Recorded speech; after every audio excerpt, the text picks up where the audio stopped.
ஜெயலலிதா அம்மையார் வந்து ஒரு ஜாதிக்காக மாவட்டத்தை பிரிக்க முடியாதுன்னாங்க.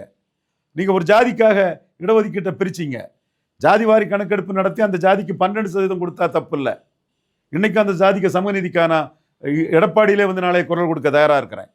எடப்பாடியிலே வந்து நாளைக்கு நான் களத்துக்குள்ளே இறங்க தயாராக இருக்கிறேன். நான் அதெல்லாம் தயங்கக்கூடியவும் இல்லை.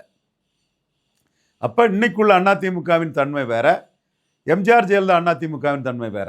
எம்ஜிஆர் ஜெயலலிதா அதிமுக எதிர்ப்பு ஓட்டு இல்லாத காஸ்ட் நியூட்ரல் தலைவர்களின் அதிமுக. திமுக எதிர்ப்பு ஓட்டு சார் அதிமுகவோட ஒரு முதன்மை சாரமே. 3.8% மாட்டு 2019 சீமான் 8.2 உயர்ந்திருக்காருன்னா எதிர்ப்போட்டு சீமானுக்கு தானே போயிருக்கு. நாளைக்கும் எதிர்ப்போட்டு சீமானுக்கு போகணும் கேரண்டி இருக்குதுல்ல. நீங்கள் நிலைப்பாட்டிலேருந்து மாறினது சீமானுக்கு ப்ளஸ் தானே. நீங்கள் விக்கிரவாண்டியில் நிற்காதது சீமானுக்கு ப்ளஸ் தானே. ஈரோடு கிழக்கில் சீமானுக்கும் உங்களுக்கும் வித்தியாசம் பெருசாக இருக்காதுங்கிறனால களத்தை விட்டு ஓடின சீமானுக்கு ப்ளஸ் தானே.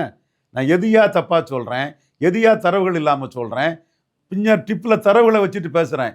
மொட்டைச்சாத்தான் குட்டையில் விழுந்தான்னு பாச்சான்னு பேசிட்டு போகல, தரவுகளோட சொல்கிறனால தான் நான் 2024 சொன்னது ஜெயித்து 48% திமுக கழகம் வரும்னு சொன்னேன். 8% சீமான் எடுப்பாருன்னு சொன்னேன். 35 சீட்டு ஸ்டாலின் ஜெயிப்பாருன்னேன். 49 போனார். எடப்பாடிக்கு ஒன்றும் வராதுன்னேன், ஒன்றும் வரல. 15க்கு மேலே என்டிஏ போகுன்னேன். 18 வந்தாங்க என்டிஏ.